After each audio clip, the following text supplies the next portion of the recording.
Which one of you guys want to come up here? Alrighty.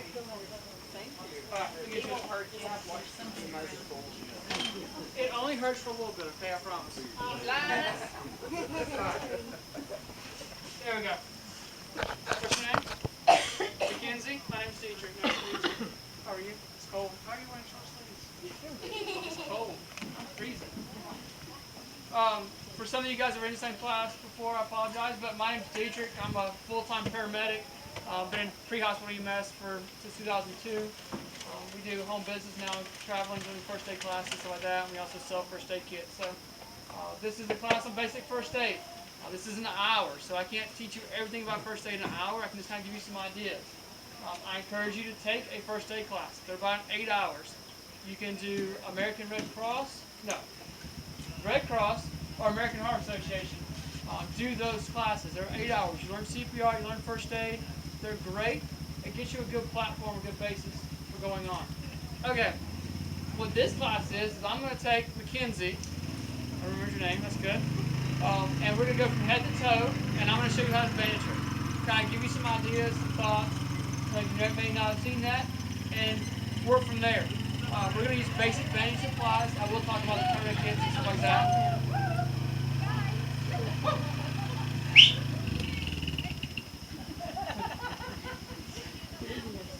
Towards the end of it, we will talk about, somebody dropped glasses in the mud.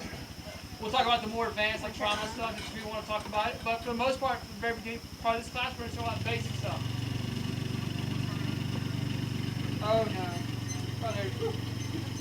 Freaked out.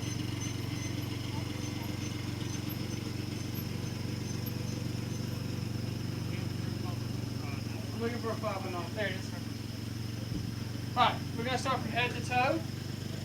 Mackenzie's head is very vascular. It means it's going to bleed very easily.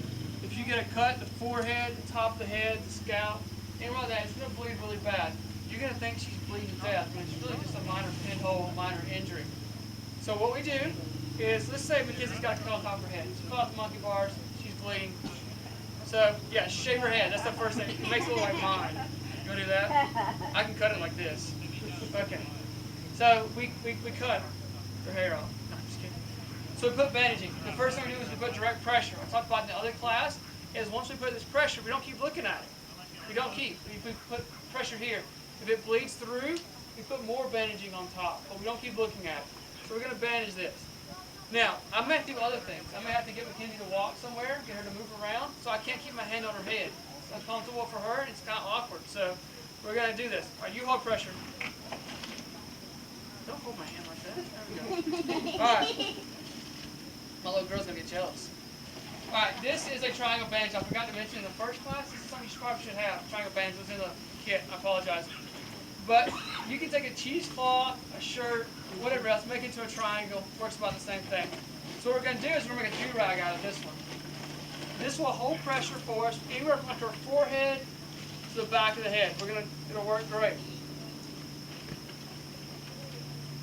Alright, we're going to move this down. It's going to give us 3 tails. We're going to tie this first one. There's an overhand knot here. Now, this one tab right here, if I pull this tighter, that puts more pressure to the top of the head. If I can pull down, tie this tight, and if I needed to, I can do another overhand knot to keep it secure. So now, I got your hair all tied up. You're going to love me. This is holding pressure to that wound here. Also, it's holding pressure to the forehead, to the back of the head, anywhere she's cut. I've got pressure held now, and we can walk. I can take her somewhere safer, move her, evac her out, and I don't have to worry about my hand on top of her head. Does that make sense? Cool. Moving down a little further to her ears. I lost that 4x4, didn't I? Yep.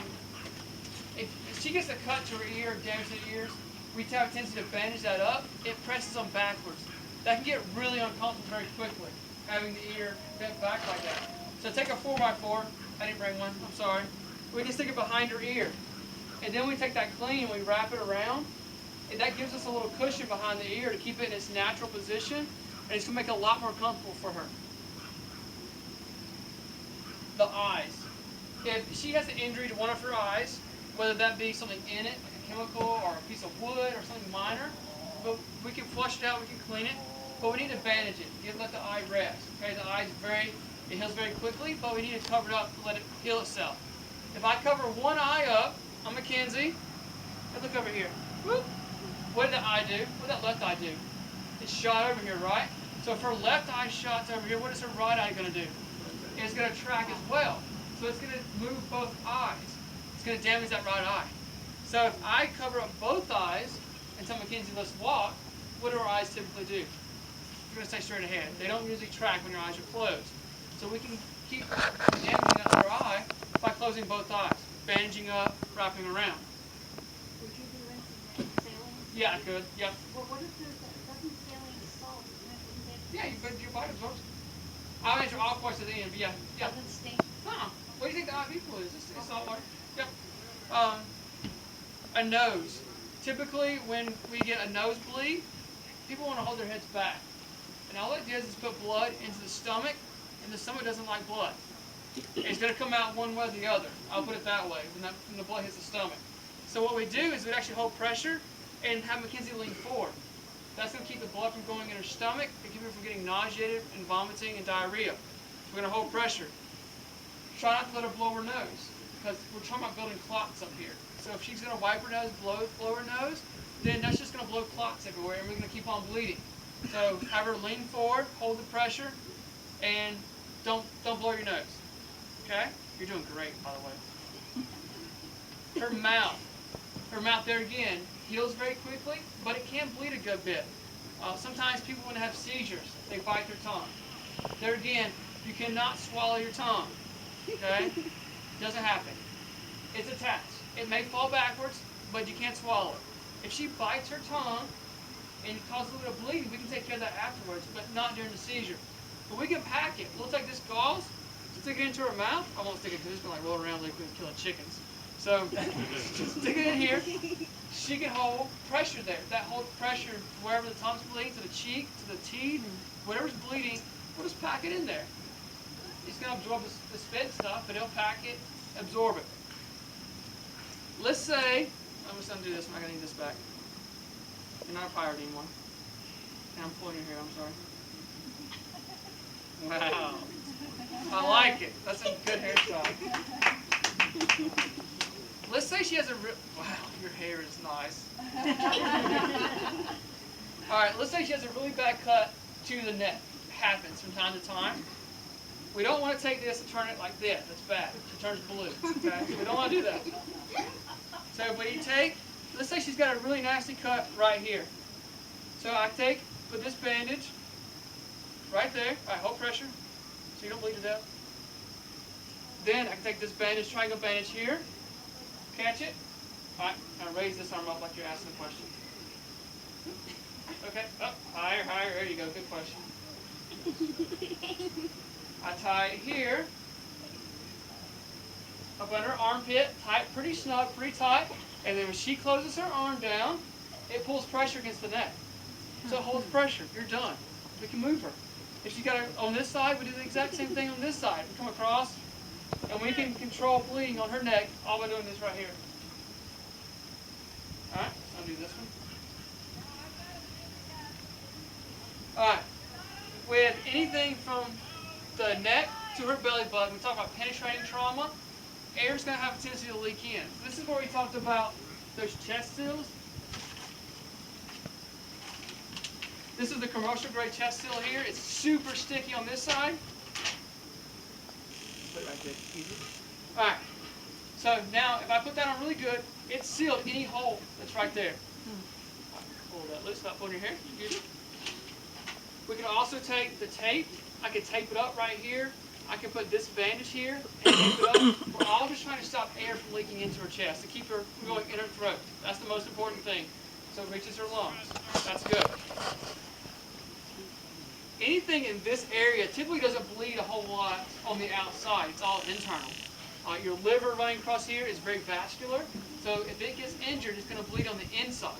It doesn't typically bleed on the outside. So we can hold pressure here, but typically it's a lot of bleeding on the inside. What you do have is the intestines running across through here.